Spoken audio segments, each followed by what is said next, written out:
नमस्कार दोस्तों, स्वागत है आप सभी का हमारे इस चैनल ध्रुव क्रिएशन पर। दोस्तों, अगर आप भी अपनी लाइफ में कुछ नया सीखने की चाह रखते हैं तो इस चैनल को अभी सब्सक्राइब कर लें।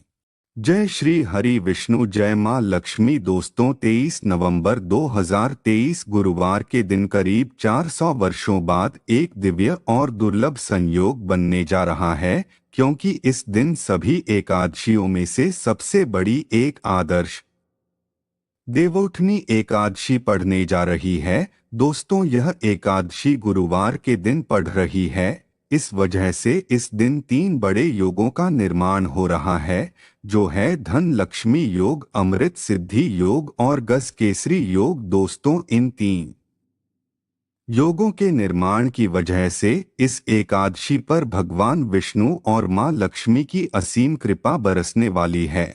और अगर इस दिन आप चुपचाप किसी को बिना बताए धनिये से जुड़ा यह अचूक उपाय कर लेते हैं तो आपकी सभी समस्याओं का हल संपूर्ण रूप से हो जाएगा। दोस्तों, एक साल में करीब 24 एकादशी पड़ती है और 23 नवंबर को पढ़ने वाली एकादशी सभी एकादशियों में सबसे बड़ी मानी जाती है। इसलिए इस दिन धनिया से जुड़ा ये अचूक उपाय आपकी हर परेशानी को हल कर देगा, चाहे वह धन को लेकर हो या सेहत या संतान की प्राप्ति को लेकर। इसलिए दोस्तों, वीडियो को आखिर तक जरूर देखें। और दोस्तों, अगर आप भी अपने जीवन में भगवान श्री हरि विष्णु की कृपा पाना चाहते हैं तो इस वीडियो को लाइक करके कमेंट में जय श्री हरि जय मां लक्ष्मी लिखना ना भूले। दोस्तों, हर साल कार्तिक मास के शुक्ल पक्ष की एकादशी तिथि को देवोठनी एकादशी मनाई जाती है।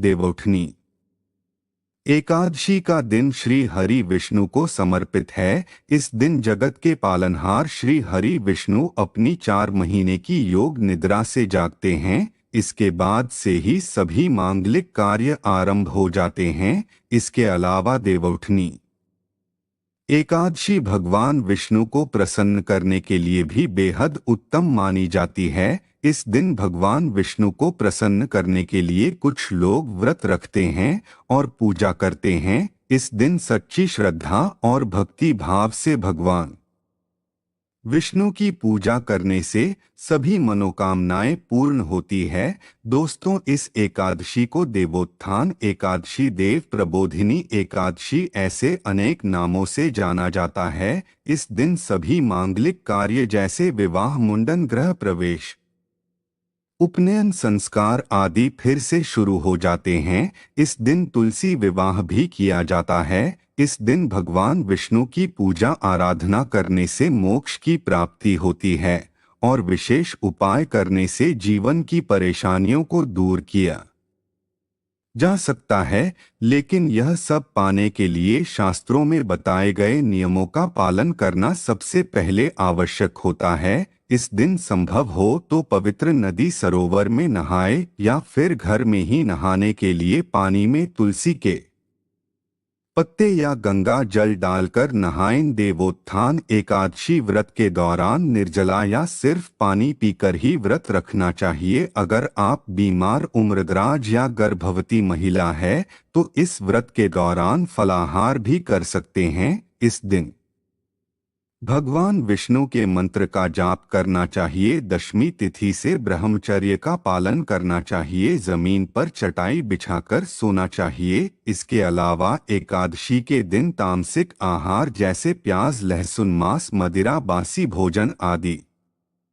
बिल्कुल न खाएं। पूरी तरह से सात्विक भोजन करना चाहिए। देवोठनी एकादशी के दिन चावल नहीं खाने चाहिए। धर्मशास्त्र में कहा गया है कि यह देवताओं को भोजन माना गया है। ऐसे में इस दिन चावल खाने से व्यक्ति के सारे पुण्य नष्ट हो जाते हैं। देवोठनी एकादशी के दिन किसी के घर का भोजन भी नहीं खाना चाहिए, यहाँ तक कि दूसरे के घर का पानी भी नहीं पीना चाहिए। एकादशी के दिन भगवान नारायण को पान अर्पित करना चाहिए। ऐसे में व्यक्ति को पार नहीं खाना चाहिए। इसके अलावा एकादशी पर मसूर की दाल बैगन खाना वर्जित माना जाता है। देवउठनी एकादशी के दिन बाल दाढ़ी नाखून आदि काटने से बचना चाहिए। दशमी के दिन ही सूर्यास्त के पहले घर में झाड़ू लगा लें। एकादशी के दिन झाड़ू लगाने से परहेज करें, क्योंकि झाड़ू लगाते समय भूलवश जीव मर जाते हैं और इसका पाप लगता है। इस व्रत का संबंध 3 दिनों की दिनचर्या से है। उपवास के दिन से एक दिन पहले दोपहर में भोजन लेने के उपरांत शाम का भोजन ग्रहण नहीं किया जाता, ताकि सुनिश्चित हो सके कि अगले दिन पेट में कोई अवश्य भोजन न बचा रहे। एकादशी के दिन उपवास के नियमों का कड़ाई से पालन करना होता है और अगले दिन सूर्योदय के बाद ही उपवास समापन करना होता है। एकादशी तिथि पर तुलसी के पत्ते भी मत है, एक दिन पहले ही तोड़कर रख लें। इस दिन तुलसी के पत्ते खाने भी नहीं चाहिए। भगवान श्री हरि के मंत्रों का जितना ज्यादा हो सके उतना जाप करें, भाग्य को बल मिलेगा। और भगवान श्री हरि को इस दिन पान सुपारी लौंग नारियल पीले रंग की मिठाई आदि अवश्य दें, इससे वे आसन्न हो जाएंगे। इस दिन भगवान विष्णु को केसर मिश्रित दूध से अभिषेक करें, इससे आपकी सभी मनोकामनाएं पूर्ण होती है, धन में वृद्धि होती है। एकादशी के दिन भगवान विष्णु को सफेद मिठाई या खीर का भोग लगाएं, फिर तुलसी के पत्ते अवश्य डालें, इससे आपकी पूजा संपूर्ण होती है। भगवान को डोट नारियल और बादाम विशेष तौर पर प्रिय है, इसलिए अगर आप भगवान को एक पानी वाला नारियल और थोड़े से बादाम अर्पित कर दें तो आपकी मनोकामना है वह पूर्ण हो जाती है। आपके अधूरे कार्य पूरे हो जाते हैं।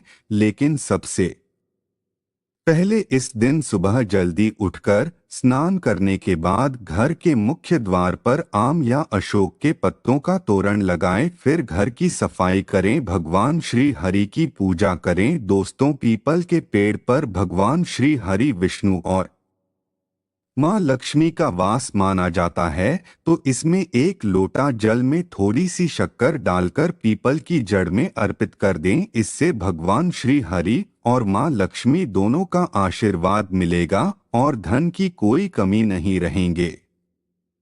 अगर आप पितृ दोष से पीड़ित हैं, जैसे कि घर की रुक गई है, घर में क्लेश होते हैं, उदासी छाई रहती है, संतान सुख नहीं मिलता, नौकरी रोजगार में परेशानियां आती है, तो हो सकता है कि आपके पितृ आपसे रुष्ट है। ऐसे में पीपल के वृक्ष में एक लोटा जल में एक चुटकी काले तिल 2-4 बूंदे गंगा जल और थोड़ी सी मिश्री डालकर अर्पित कर दें। इस दिन पीपल के नीचे सरसों के तेल का दीपक अवश्य जलाएं। आप चाहे तो तिल के तेल का दीपक भी चला सकते हैं, इससे पितृदेव प्रसन्न हो जाते हैं और जीवन की तमाम परेशानियों से आपको मुक्ति दिलाते हैं। तो इस दिन पीपल में जल चढ़ाने से इस शुभ दिन पर आप भगवान विष्णु और मां लक्ष्मी के साथ ही पितरों की कृपा पा सकते हैं। इस दिन घर के पूजा स्थान पर घी का दीपक अवश्य जल, इस दीपक में लाल धागे की या मौली धागे की बातें होनी चाहिए। इस दीपक में एक लौंग रख दें और फिर पूजा करें। इस लौंज के जलने से इसकी खुशबू से घर का वातावरण सकारात्मक हो जाता है और भगवान श्री हरि विष्णु को पीले फल यानी कि केला, गेंदे का फूल आदि अर्पित करें। वहीं विष्णु जी को चावल अर्पित नहीं किए जाते हैं और अगर करना ही है तो सफेद चावल अर्पित ना करें, उनको हल्दी से रंगाकर अर्पित करें। भगवान श्री हरि के माथे पर तुलसी की मंजरी या तुलसी के 2 पत्ते जरूर अर्पित करें, इससे भी बहुत प्रसन्न हो जाते हैं। आपकी हर मनोकामना भगवान श्री हरि पूर्ण करते हैं। इस दिन जब आप तुलसी में जल अर्पित करेंगे तो लोटे के जल में 1-2 बूंद दूध, 1 चुटकी हल्दी और थोड़ी सी शक्कर डालकर तुलसी में अर्पित कर दें और वहीं बैठकर ओम नमो भगवते वासुदेवाय का यथाशक्ति जाप करें। इस तरह से आप तुलसी की पूजा करके भगवान श्री हर को मना सकते हैं। और जब आप विष्णु जी की पूजा करेंगे तब एक सिक्का आप जरूर अर्पित कर दें। अगर पिछली एकादशी में अर्पित किया हुआ है तो उसी को डोट फिर से अर्पित कर दें, बाद में उसे संभाल कर रख लें। इसके साथ में रखने से जीवन की मुश्किलें दूर हो जाती है। तो यह वह छोटी छोटी चीजें हैं जो बहुत मायने रखती है। पूजा उपासना में इनका नियमित आलंबन करें। आज हम आपको एक विशेष उपाय बताएंगे। एकादशी पर धन प्राप्ति की कामना से कुछ प्रयोग किए जाते हैं। महालक्ष्मी को प्रसन्न करने के लिए धनिया का एक खास उपाय किया जाता है। धनिया के नाम में ही धन है। धनिया धन की देवी महालक्ष्मी को अति प्रिय है। थोड़ा सा धनिया अपने घर के पूजा स्थान पर पूर्व दिशा में मिट्टी के पात्र में रख दें। इससे घर में खुशियों का वास हमेशा बना रहेगा। जीवन में खुशियां आएंगी, खुशियों को नजर नहीं लगेंगी। अगर हाल ही में अपने दिवाली के समय इसे रखा है तो फिर आपको बदलने की आवश्यकता नहीं है। उसी में 2-4 दाने और डाल दीजिए। अगर आपने दिवाली पर धनिया का पौधा नहीं बोया है तो इस एकादशी की रात में किसी गमले या मिट्टी के बर्तन में मिट्टी डालकर थोड़ा धनिया है उसमें एक सिक्का डाल दें, फिर उसमें पानी डालकर रख दें। द्वादशी तिथि पर उस सिक्के को उठाकर अपने पर्स में रख सकते हैं और जो धनिया उगेगा उसे प्रसाद के रूप में ग्रहण करें, खाने में इस्तेमाल करें। इससे घर में समृद्धि आएगी। धनिया कितना उगता है वह बताएगा कि आपके घर में कितने समृद्धि आएगी। दोस्तों, धन संबंधी मुश्किलों को दूर करने के लिए और एक उपाय आप कर सकते हैं। इस दिन शाम को पीपल के वृक्ष में नीचे 2 मुखाग्नि का दीपक जला दीजिए। दीपक में चावल का एक दाना भी डाल दें। ऐसा लगातार 3 या 5 एकादशी तक करिए। धीरे धीरे आपके जीवन से दुख परेशानियां दूर होती चली जाएंगी, खुशहाली आती जाएगी। दोस्तों, बेल वृक्ष में माँ लक्ष्मी का वास होता है। जिस घर में बेल वृक्ष होता है वहां पर माँ लक्ष्मी की कृपा बरसती है। तो अगर आपके घर के सामने बेल है तो बहुत ही अच्छी बात है, आप वहां दीपक जला सकते हैं। फिर माँ से अपने दुख दर्द का कथन करें, धन समस्या को दूर करने की प्रार्थना करें, घर परिवार पर कृपा बरसाने की प्रार्थना करें। कुछ एकादशी तिथि तक लगातार ये उपाय करें, हर मुश्किल आसान हो जाएगी। कोई भी संकट परेशानी आपको छू नहीं पाएगी। भगवान विष्णु की कृपा पाने के लिए देवउठनी एकादशी के दिन स्नान करते समय पानी में 1 चुटकी हल्दी ढाल लें। इसके बाद स्नान करें और पीले रंग के वस्त्र धारण करके भगवान विष्णु की विधि विधान से साधना करें। देवउठनी एकादशी के दिन श्री हरि का सबसे पहले गाय के दूध से और फिर शंख में गंगाजल भरकर स्नान कराएं। इसके बाद उन्हें पीले रंग के वस्त्र अर्पित करें। मान्यता है कि देवउठनी एकादशी के दिन ऐसा करने से भगवान विष्णु का विशेष आशीर्वाद प्राप्त होता है।